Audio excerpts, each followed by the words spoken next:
किस हद तक पहुंचा है तुम्हारा रिश्ता? क्या तुम वो तो नहीं कर बैठी जिससे हमें शर्मिंदा होना पड़े? बोलो नंदिनी, नंदिनी बोलो, क्या उसने तुम्हें कहीं छुआ है? बताओ नंदिनी। हम लोग डिस्कस कर रहे हैं कि शादी के पहले आपको सेक्सुअली इन्वॉल्व होना चाहिए या फिर आपको वर्जिन रहना चाहिए। और आज हमारा तीसरा टॉपिक है marriage is not the end. बहुत सारे लोग ये कहते हैं कि हम शादी तक अपने आप को बचा कर रख रहे हैं, हमें अपने पार्टनर के लिए शादी तक प्योर रहना है। और ये सुनने में ऐसा लगता है कि मैरिज अपने आप में कोई ऐसी चीज़ है जिसके बाद लाइफ मस्त हो जाएगी, मतलब मैरिज एक एंड है जिसके बाद सब कुछ बहुत अच्छा होगा।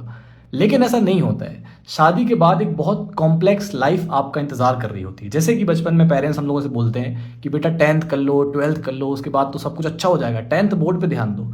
लेकिन 10th 12th के बाद तो असली प्रॉब्लम शुरू होती है। वैसे ही शादी के बाद बहुत कॉम्प्लेक्स प्रॉब्लम्स आपकी लाइफ में आती हैं, एक पूरी बड़ी जिंदगी आपके सामने होती है। और उसमें से एक बड़ी कॉमन प्रॉब्लम है extra marital affair. Extra marital affair आपको जितने कॉमन लगते हैं ना, वो उससे बहुत ज़्यादा कॉमन है। अब इंडिया में क्या होता है कि डिवोर्स बहुत कम होते हैं, डिवोर्स हमारे यहाँ रेयर होते हैं, इसलिए आपको रिश्तों की सच्चाई पता नहीं चलती है, लोग आपको रिश्तों की रियलिटी नहीं दिखाते हैं। और इंडिया में ज़्यादातर लोग अरेंज मैरिज करते हैं, और अरेंज मैरिज में बहुत हाई चांस होता है कि आपका सामने वाला पार्टनर अपने पास्ट के बारे में आपको बहुत सारी चीज़ें नहीं बताता है, वो आपसे बहुत सारी बातें छिपाता है और शादी कर रहा होता है, जो कि अपने आप में एक गलत चीज़ है। और डेटा के अकॉर्डिंग 50% से ज़्यादा चांस है कि जिस भी पार्टनर के पास फिजिकल एक्सेस ज़्यादा होता है, मतलब वो जॉब करने जा सकता है, वो बाहर घूम सकता है, रात को देर रात तक आ सकता है, बाहर उसका बहुत ज़्यादा इंटरेक्शन है, उसके पास फ्रीडम है, वो शादी के कुछ समय बाद अपने पार्टनर पे चीट कर रहा होता है, या तो फिजिकली या इमोशनली, या फिर अपोजिट जेंडर के ऊपर अपना पूरा ट्राई मार रहा होता है। अब दिक्कत यह है कि इंडिया में ये एक्सेस मर्दों के पास ज़्यादा है, तो मर्द ज़्यादा बाहर घूम पाते हैं और ज़्यादा बाहर ट्राई मार पाते हैं।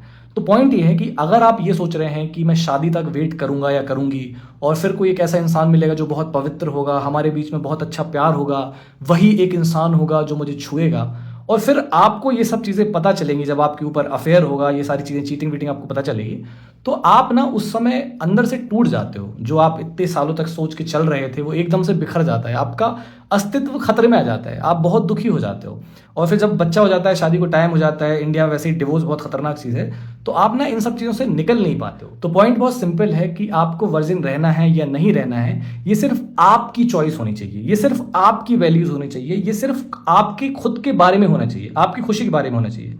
अगर आप ये सोच रहे हैं कि ऐसा ही आपको आदमी मिलेगा जिसका कोई पास नहीं होगा, वो फ्यूचर में भी आपके साथ ईमानदार रहेगा, वो सिर्फ आपको छुएगा, आप सिर्फ उसको छुएंगे, तो बहुत हाई चांस है कि आप बाद में डिसअपॉइंट होने वाले हैं और आपको बहुत दुख होगा।